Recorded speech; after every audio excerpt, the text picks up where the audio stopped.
Assalamualaikum warahmatullahi wabarakatuh. Alhamdulillah wassalatu wassalamu ala Rasulillah wa ala alihi wa ashabihi ajma'in, amma ba'd. Kaum muslimin dirahmati Allah Subhanahu wa taala, kita sekarang sedang berada di hari-hari di musim kebaikan, di 10 hari pertama bulan Zulhijjah, ya, yang mana kata Rasul sallallahu alaihi wasallam, tidak ada hari yang amal soleh di dalamnya lebih dicintai oleh Allah Subhanahu wa taala melebihi 10 hari pertama ini, yaitu 10 hari pertama di bulan Zulhijjah. Maka para sahabat bertanya, "Wahai Rasulullah, apakah amal soleh yang dilakukan di 10 hari tersebut tidak bisa ditandingi oleh jihad fisabilillah?"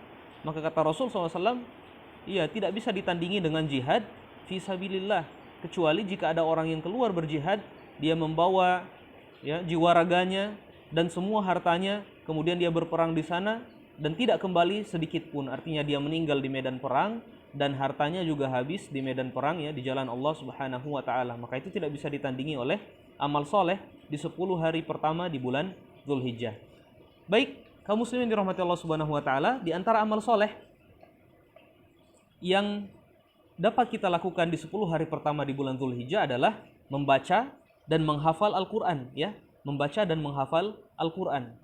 Baik, namun sebelum membaca atau menghafal Al-Qur'an, ya, terutama menghafal, maka ada hal yang harus dipastikan terlebih dahulu, bahwa kita sudah mampu membaca Quran dengan bacaan yang baik dan benar. Karena jangan sampai kita sudah menghafal, ya, satu surat, 5 surat atau satu juz, ya, bahkan berjuz-juz, ya, kemudian ternyata bacaan kita keliru, ya, maka ini tentu sangat merugikan kita, ya, karena kita sudah menghafal sesuatu yang keliru. Dan sesuatu yang keliru kalau sudah terhafal maka sulit untuk dirubah. Maka pada video kali ini insya Allah saya akan berbagi, ya, saya akan membahas tentang beberapa kesalahan, ya, dalam membaca Al-Quran. Nah, diharapkan dengan mengetahui kesalahan-kesalahan ini maka kita kemudian bisa menghindarinya dan mulai perlahan-lahan, ya, untuk memperbaiki bacaan Al-Quran kita. Tayyib, semoga Allah memudahkan. Baik, kesalahan dalam membaca Al-Quran di dalam bahasa Arab disebut dengan al-lahan.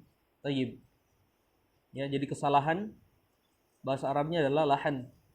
Ini kesalahan atau kekeliruan dalam membaca Al-Qur'an. Baik.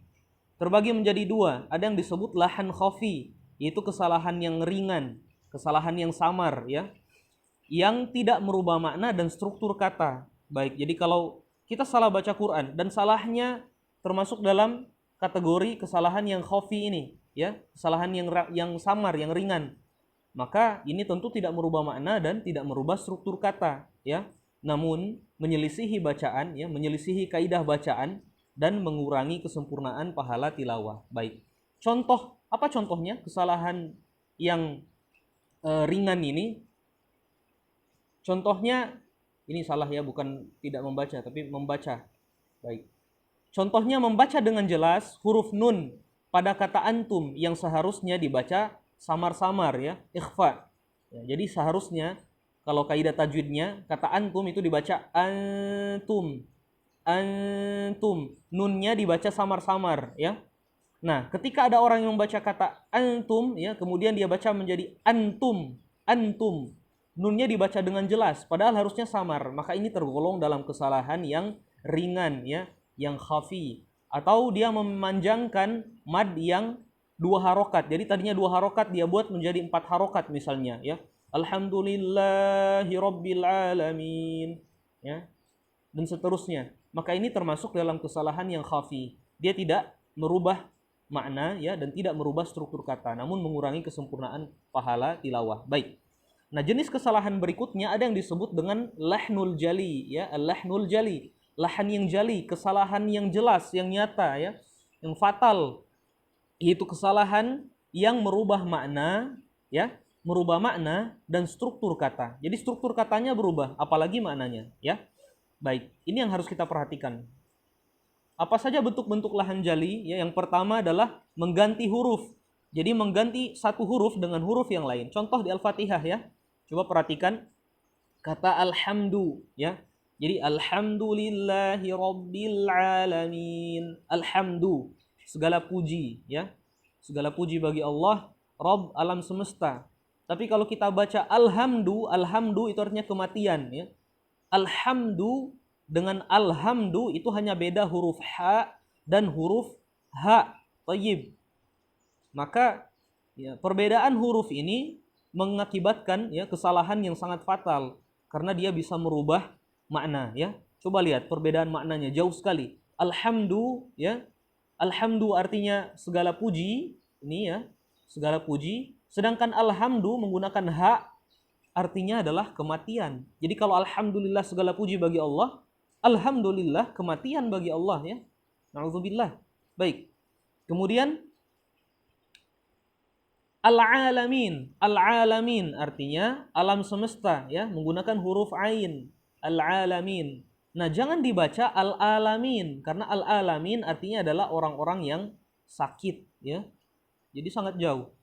Rabbil alamin artinya Rabb alam semesta, tapi kalau Rabbil alamin Rabbnya orang-orang yang sakit ya. Maknanya menjadi ya berubah jauh. Itu ya mengganti huruf. Mengganti huruf ini fatal ya. Contoh kolbun artinya hati. Kalau kalbun artinya menjadi anjing ya. Jangan sampai kita berdoa Allahumma inna nas'aluka kalban khashi'an.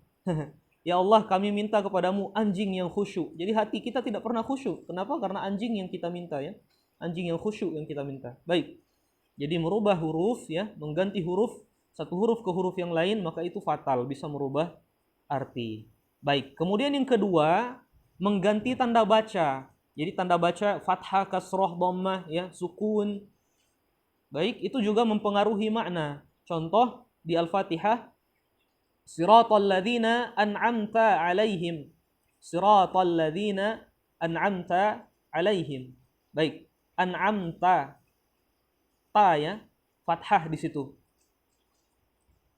Artinya jalan yaitu jalan orang yang engkau beri nikmat. Tapi kalau kita baca siratal ladzina an'amtu 'alaihim. Jadi ta tadi kita ganti menjadi tu, ya. Hanya perbedaan a dengan u. Maka artinya juga berubah, ya. Yaitu jalan orang-orang yang aku beri nikmat. Jadi di situ kita mengambil posisi Allah, ya. Seperti itu. Dan ini juga di antara ya cara orang-orang yang sesat untuk untuk menyebarkan pemahaman sesatnya ya. Jadi contohnya orang-orang yang menolak ya sifat Allah, orang yang menolak yang tidak mau mengatakan bahwa Allah itu berbicara ya. Jadi mereka membaca ayat wa kallamallahu Musa taklima, wa kallamallahu Musa taklima. Mereka ganti menjadi wa kallamallaha Musa taklima. Ini hanya beda hu dengan ha ya. Kalau wa kallamallahu Musa itu berarti Allah berbicara kepada Nabi Musa ya. Tapi kalau dia ganti wa kallamallaha Musa itu terbalik. Musa berbicara kepada Allah seperti itu ya. Jadi hati-hati. Salah tanda baca maka salah artinya. Baik. Kemudian ya coba lihat ini al-isya. Al-isya ainnya kasrah. Al-isya itu artinya waktu isya. Kalau kita ganti al-asya ainnya menjadi fathah ya, maka itu berarti makan malam ya, makan malam. Baik, jadi salah harokat, salah juga artinya. Oke. Yang ketiga ya, dan ini yang terakhir, mengganti panjang pendek. Mengganti panjang pendek. Baik. Ini fatal ya. Contoh di surah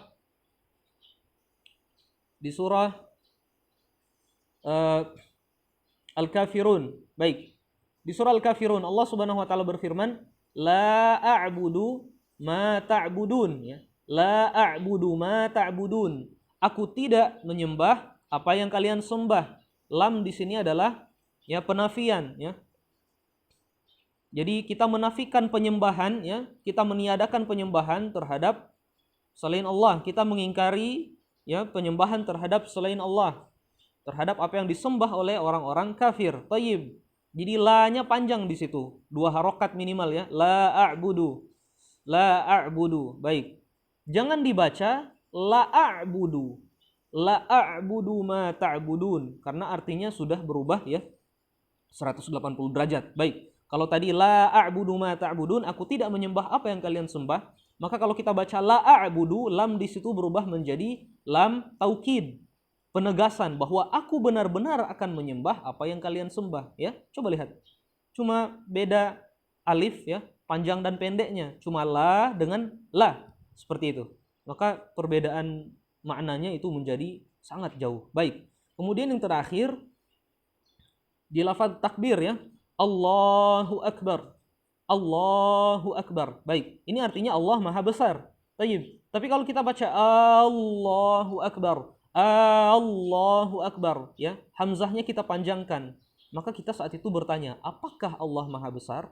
Ya, seperti itu. Jadi sekali lagi kami ingatkan bahwa sebelum mulai membaca Quran, sebelum mulai menghafal Al-Quran, ya, terutama ini yang sudah mulai menghafal, sebelum menghafal pastikan bahwa bacaan kita baik dan benar, ya.